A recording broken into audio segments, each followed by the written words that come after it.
continue our studies through the Gospel, we're going to be talking about the temptation of Jesus. If you would, please take your Bibles and turn to Matthew chapter 4, verses 1 through 11. I would like for us to read that passage together. And while you're turning to Matthew chapter 4, verses 1 through 11, I'd like to tell you a short story. A short story about a man named Jose Riviera. Jose Riviera was a bandit in southern Texas. He had made a living or a small fortune off of robbing banks and wealthy landowners there in South Texas. And he was hiding out across the border into Mexico. And so the people of Texas that had their possessions taken had finally had enough, and they hired a Texas Ranger who would go across the border into Mexico and bring back their possessions or Jose himself. And so a Texas Ranger went, tracked him down, and went into a small cantina. And as he walked in, he noticed there was a few individuals in the establishment. So he walked over to one young man, and he said, "Can you help me find Jose Riviera?" And he said, "Yes, he's over there." And so the Texas Ranger turned, and he saw a man sitting slumped under the chair with his hat over his eyes and his hand on his chest, and he was asleep. And so the Ranger went over to him, drew his pistol, and woke him up gently. And he said, "Hello, I'm a Texas Ranger. I'm here from Texas, and I'm going to take you back." And the man looked at him and said, "No speak English." And maybe you've been to the city of children and experienced this yourself. So he went back and realized the man he talked to did speak English. And so he said, "Will you interpret for me?" He said, "Yeah." And so the American said, "I want you to tell Jose Riviera who I am." And so he told him a little bit. And he said, eventually the Texas Ranger kind of got tired of waiting. He said, "Look, I need you to tell him he's got two options today. The first option is he's either going to tell me where the possessions are, and he can walk out a free man, and I'll take possessions back to Texas, and we'll just, as long as he promises not to cross the border again, we'll be fine. The second option is, if he doesn't tell me where it is, I'll shoot him dead right here." And so the young man translated for him, and Jose perked up, and he said, "Let me tell you where it is." He said, "When you go out of the cantina, you're going to take a right. You're going to go about a mile. You're going to come to a tall tree. Beside the tree is a concrete slab. You need some help taking the concrete slab away. You're going to find a pit. If you gently go to the pit, you'll find all the jewelry I've stolen and most of the money. It's about $4 million. And the young man turned to the Texas Ranger and said, "Mr. Jose says shoot." In that moment, the young man couldn't fight the temptation of taking that money off for himself, realizing the Texas Ranger had no idea what he had just said. Many of us have been in situations like that. We have been in situations where we were tempted with something, where things were going across our thought processes, where we knew something probably wasn't right, that it was wrong, but somehow we justified it in amongst ourselves. The young man thought, well, if the Texas Ranger doesn't know it, if the people have already missed their stuff, what does it matter to them? And so all of us have to ask ourselves at different times, what am I going to do in this situation? And when we feel the pull to do something in a sinful manner, that pull is called temptation. We've all been tempted by something. Temptation comes in different facets, different forms, at different times. And if we're all honest with ourselves, most of us, if not all of us, have given in to temptation. We've done things that we knew were not right in that moment. And so, unfortunately, we have the bar of sin. But temptation comes to all of us, and even our Lord himself was tempted. And I think if we can look at Matthew chapter 4, verses 1 through 11, and see how Jesus dealt with the temptation that he faced, it will aid us in our temptations. Because one thing is for certain, we'll talk about in this lesson, that temptation never stops. As long as you and I are on this side of the grave, Satan will always have his eyes on us. And so we're going to have to make sure that we're ready.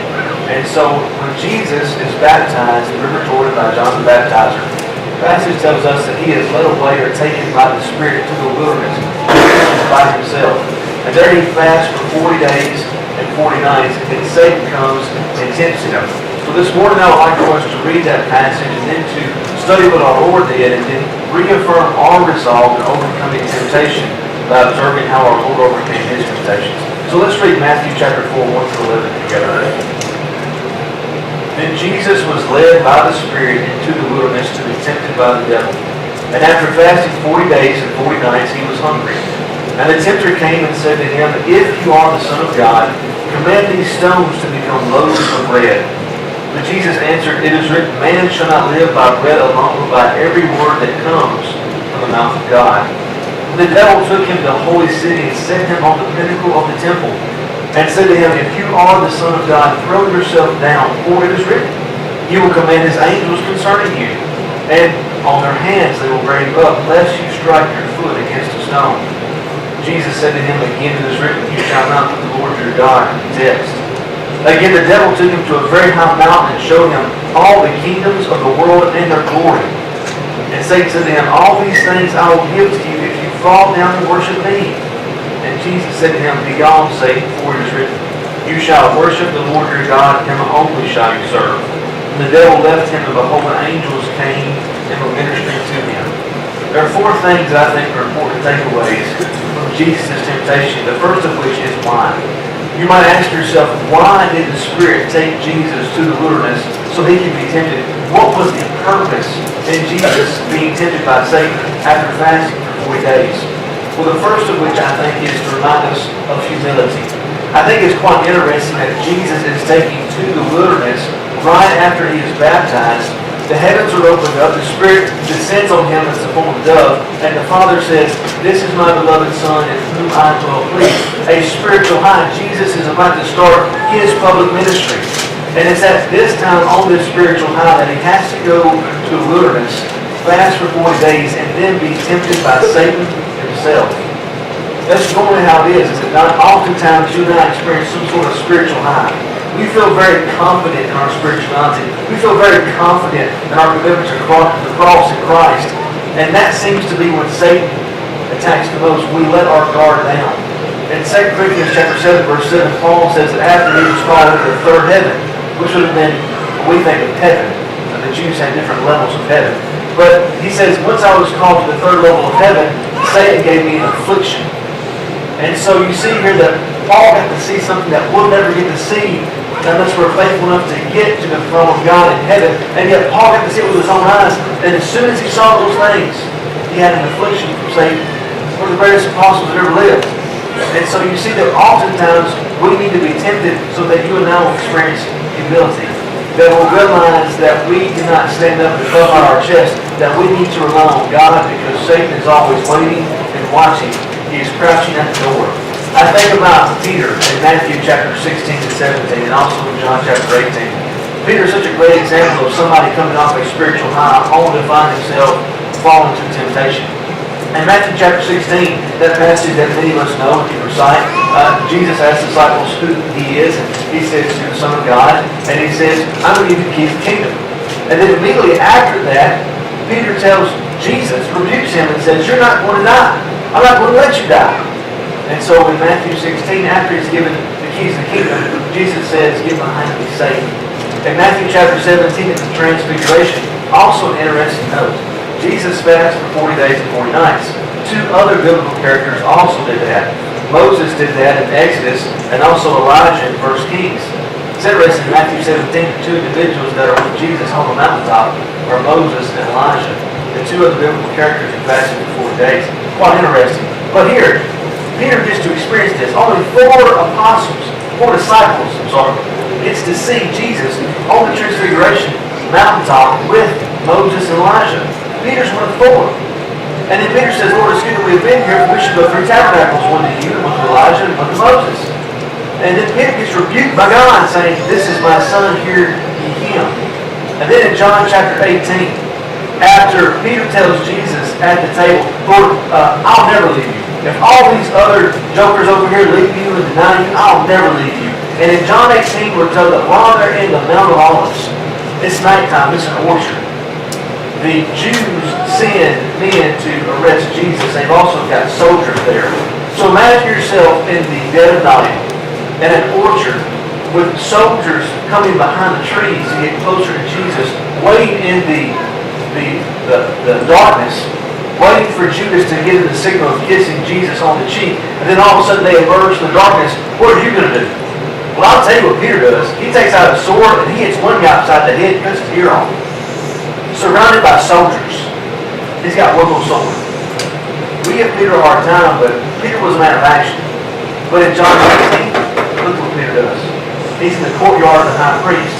The adrenaline is no longer there. And he's asked 3 times, You're one of his disciples. he denies him 3 times after being one sent up to train soldiers to defend Jesus. And yet he found himself denying him 3 times in the courtyard with a bunch of slaves. And so it seems like we have to be humble, especially when we face temptation. The second reason as to why we need to face temptation is because we need that strength. James chapter 1 verses 2 through 4 says, "Count it all joy, my brothers, when you meet various kinds of trials. For you know the testing of your faith produces steadfastness, and steadfastness has its full effect, that you may be perfect and complete, lacking in nothing." Now it's important for us to remember here in verse 13 of James, God does not tempt us. God does give us tests, just like he tested Abraham in the Old Testament with the sacrifice of Isaac. God does not tempt us, he tests us. But he allows Satan to tempt us because he knows that by our temptations, if we overcome, we will be stronger spiritually for them. It was also to show the reality that Jesus was greater than Satan. Who's in control? You see, Jesus is fully divine, but he's also fully human. And so, yes, he is carrying the image of God, but he's also carrying the image of man. So, who's greater, him or Satan? Because you see, Satan is not God's adversary. Satan is man's adversary. God has no equal. But Jesus is in the flesh. And so this is to prove to Jesus, it's also to prove to you and I today, that Jesus has no rival.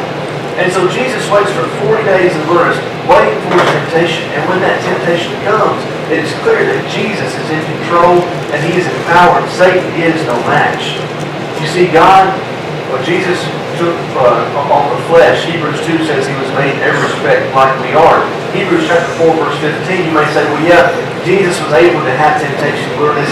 He didn't fall, but he was God. Well, Hebrews 4:15 says that Jesus was tempted in every manner, just like we are, and yet without sin. And so Jesus was tempted as a man. And as a man, he was able to overcome those temptations. The Bible tells us that Satan is a fallen angel, Jude 6 and 2 Peter 2:4.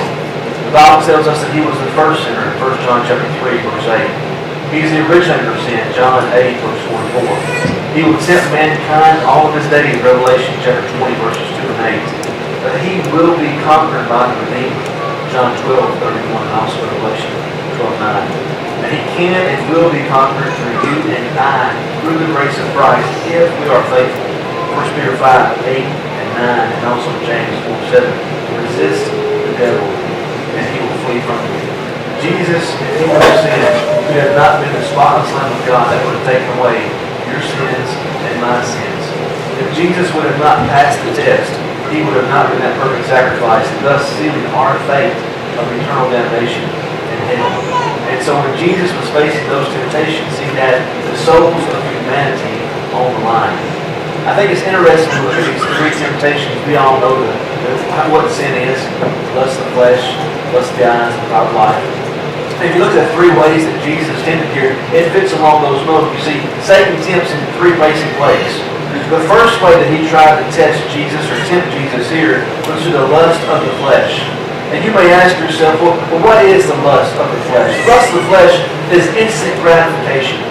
And that's really hard for you and I today because we live in an instant gratification world. You may have heard our time called the microwave generation. I was talking to Brittany the other day about how blessed we are when it comes to food. I think about barbecue, right? Some of you may have experienced this yourself. Maybe you're old enough to remember when this was the norm. I was told that back in the 60s and 70s, there was a lot of barbecue places around. So barbecue was just this novelty. People got together. Somebody would say, "I've got a hog we can kill." They would kill the hog, and they would dress the hog, and they would take it and put it on the pit. And you would slow smoke it for 12 to 15 hours, and then you have to come over and tear it up, and then you would season it. And my family still does this once a year. It takes about a 24-hour process by the time it's all said and done. If I don't barbecue, I can drive 10 minutes and get me a plate. That's the kind of culture that we live in. Things that would take people days to do, you and I can go in a matter of moments. We live in an instant gratification world, which is extremely dangerous because that's how Satan loves to get sent up to you and I. It's instant gratification. It's that release. Jesus hadn't eaten for 40 days. And he says, look, you've got the power. Just take these stones over here and turn them into bread. Be nourished, be satisfied. Don't you want that? Aren't you craving food by now? And that's how Satan tries to dress sin up for you and I. Whether it's eating, whether it's sexual desires, whether it's drugs or alcohol, this emotional release, this physical release that we can have. Don't you want to be fulfilled instantaneously? Don't you need this next high? Don't you need whatever it is? It's this gratification. Don't you want to feel good? And so, it's interesting, the first way that Satan tempts Jesus is also the first way that Satan tempted Adam and Eve. You see, don't you want to be like God? Don't you want to know the difference in good and evil?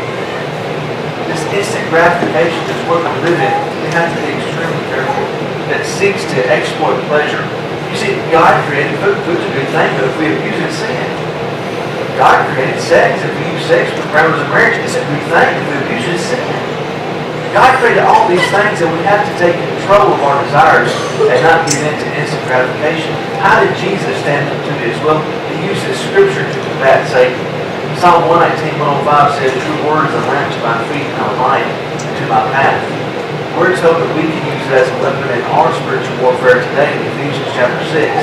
That passage that talks about the armor of God in verse 17, it says, "And take with you the sword of the Spirit, which is the word of God." You see, for a soldier, a sword is used for both defensive and offensive maneuvers. That is our defense mechanism, but it's also how we attack sin in our lives, attack sin in the world. And so Jesus used Scripture to show Satan that he was not going to give in to instant gratification. You are being pulled in different directions each and every day to give in to instant gratification, to give in to sin. Whatever your temptation is, I don't know. Use Scripture. I was talking to a counselor one time that works with addictions. And one of the things he told me was, he tells people that when they're facing a crisis, whenever they feel like they just have to have that next whatever it is, whatever addiction they're dealing with, he tells them, he's a Christian counselor, he makes them memorize Scripture. And he tells them, memorize Scripture, turn to your favorite passage, whatever it is, and you focus on memorizing that passage.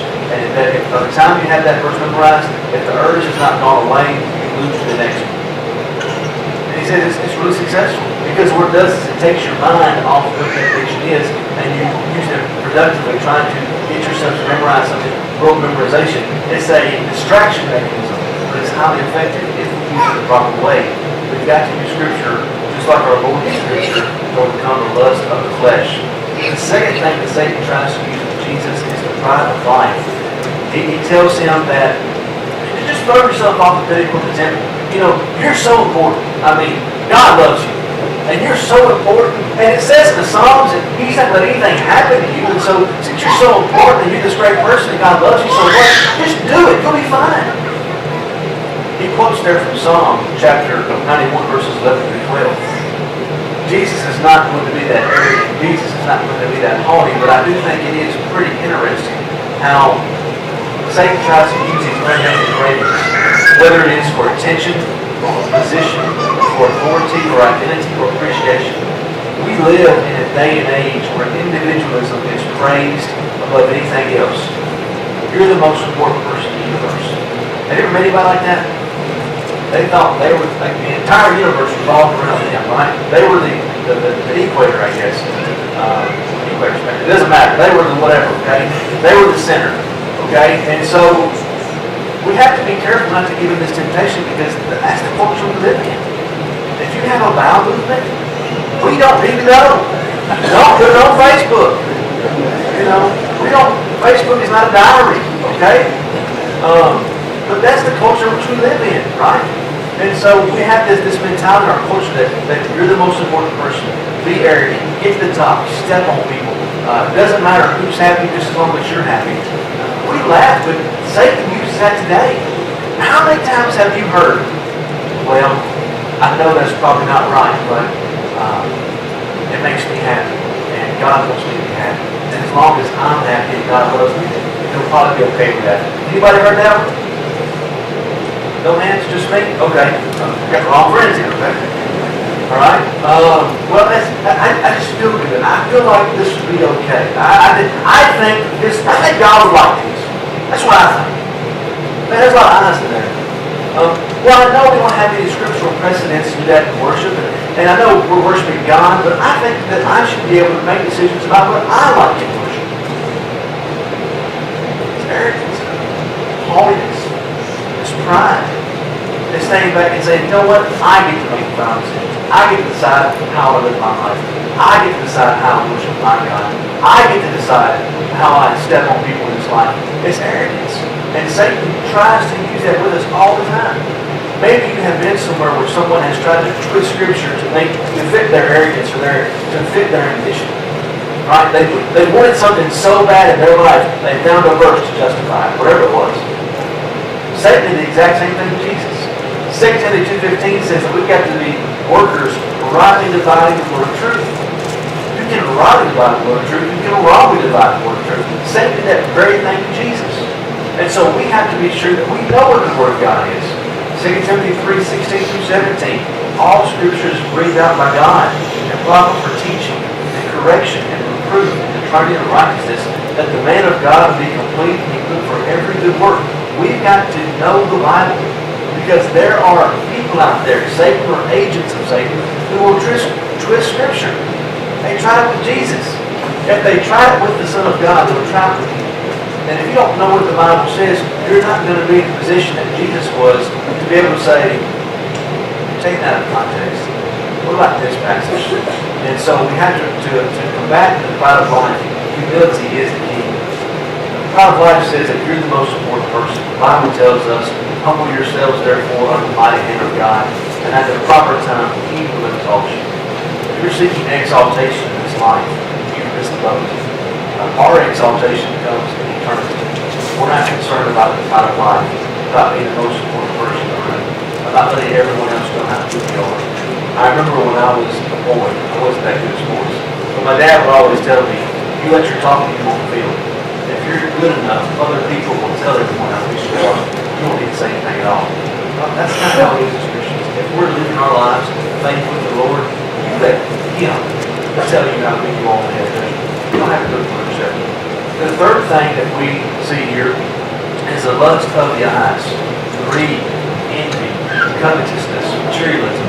Also, such a strong pull on our world today. Satan showed Jesus all the kingdoms of the world, all of their glory, all their majesty. Now remember, Jesus is fully human. Think about this from a human perspective. This is a man that has lived in the backwoods of the Roman Empire his entire life. I mean, the people in Rome, Palestine was just next to nothing. The third world country. It was terrible. Jesus was a carpenter for a small village for the 30 years of his life that he had lived so far. The Gospels would tell us later that Jesus didn't even have a pillow to lay his head. Imagine that human being being showed all the power and riches of the earth. Imagine that playing to his human side. How tempting that must have been. But now think about it from his divine side. What a ludicrous offer Satan gave him to trade the eternal glory of heaven for earthly riches. It's ludicrous. But doesn't he make us the exact same offer? Isn't that what causes so many people to fall away? The exact same thing that we look at here in Matthew chapter 4 and think, of course Jesus isn't going to take that deal. It's a terrible deal. And yet so many people that we know of and love, maybe even ourselves, see that same temptation and think, he sounds pretty good. And so we've got to be sure that we don't fall into this idea of lust of the eyes, that our life is full of possessions. Materialism and greed, I'm afraid, is one of the strongest pulls that we have for ourselves. We live in the richest nation in the world. By far, it's not even close. You are the richest people in the world. By far, it's not even close. And I know we like to sit in our nice houses and look at Bill Gates at $65 million and say, I'm not rich. But trust me, you are. You're in the top one. You can see everybody protest the top 1% in the United States. Anybody see that? Okay, let's think globally for a second. Every person in this room is top 3% of the world. Every person in this room. It doesn't matter what your house looks like. It's pretty incredible. When Jesus says it's harder for a camel to go through the eye of a needle than a rich man to go to heaven, don't kid yourself. He's talking about you. He's talking about me. And so we live in a world of materialism and greed. We've got to check ourselves. I mean, it's a wonderful blessing living in the greatest, wealthiest country in the world. It's also a really big temptation to lose focus and lose sight of what's most important in this life. And I'm not saying it's bad to have nice things. I'm saying when that becomes our drive and our focus in this life, because we're just so surrounded by it constantly, we have lost our first love. We have given in to lust of the eyes. J.W. McGarvey talks about the role parents play this. He says many parents, in encouraging their children to seek earthly glory and distinction, unconsciously assist Satan into his temptation. Mark 8:36 tells us, "For what does it profit a man to gain the whole world and lose his soul?" You see, if we're more interested in our children becoming doctors, lawyers, accountants, and professional ball players, or whatever it is, so they have a good, comfortable life and lots of money, and we instill that in them over and over again, and we neglect their spirituality. If we're more excited for our children to make $100,000 a year at work than we are for them to grow up to be deacons and elders in the Lord's church, to make a difference in the kingdom, we've fallen right into this rut right here with the lust of the eyes. We've taken our eyes off the most important thing, and that is Christ and His church. And we've got to be careful we don't fall in that trap. Well, how do we keep ourselves from doing that? Well, the first thing is contentment. That's what Jesus did. Jesus was content to be the Lamb of God. He was content to be that warrior. He was content not having a cloak for his head because he knew the role he was playing in the salvation of humanity. 1 Timothy chapter 6, verses 6 through 7 says, God is with contentment is great gain, for we brought nothing into the world, and we can integrate anything out of it. Contentment, service, Hebrews 6:10 tells us that for God is not unjust so as to overlook your work and the love that you have shown His name in serving the saints, as you still do. Jesus was tempted, just as we are, by the lust of the flesh, pride of life, and the lust of the eyes, and yet we not sin. And if we follow His example of trusting God's promises, drawing strength from God's Word, and focusing on God's reward, then we will have the motivation necessary to overcome temptations. Temptations are battles, and you're either winning or you're losing. 1 Corinthians 10:12 tells us, take heed lest you fall and don't think you stand. We've never reached the pinnacle until you and I are in the gates of heaven. Satan always has his sights on us, but the very next verse comforts us and says, no temptation has overtaken you that is not common to man. God is faithful. He will not let you be tempted beyond your ability, but with the temptation will also provide you a way of escape, that you may be able to endure it. Ralph Waldo Emerson said, we gain the strength of the temptation we resist. And so I ask you, how are you doing with your temptations? All of us are facing them. Are you winning? Are you losing those temptations? James chapter 1 verse 12 says, blessed is the man who remains steadfast under trial, for when he has stood the test, he will receive the crown of life which God has promised to those that love Him. If you're here this morning and you're a Christian, how are you doing with your temptations? Have you been steadfast? Have you been successful? Or are you finding yourself time and time again falling victim to these same temptations over and over again? You need an indication. You need to rely on the strength of God, and you may need the help of the ministers, the elders, the people in this congregation to pray for you and walk with you. If that's the case, seek out that help, because that's what the congregation is here for. If you're here this morning and you're not a Christian, Satan is trying to tempt you in a variety of ways, maybe with apathy. Well, I just don't know what this whole religion thing is for me. I don't know if I'm not going to invest in it. Maybe he's tempting you with complacency. I like it here. It's a nice place, but I don't really want to get involved. I don't really want to think about my salvation status. I'm just okay to show up. Maybe he's tempting you with complacency. Maybe he's tempting you with arrogance. I know the Bible says that we're being baptized, but that's not what I did as a child. It's good enough for what I did. Maybe it's arrogance. I don't know what it is. But if you're here this morning and you're not a Christian, don't allow Satan to keep you away from the cross and the blood of Christ. And if you're a Christian this morning, if you need help with the congregation, please come up and stand.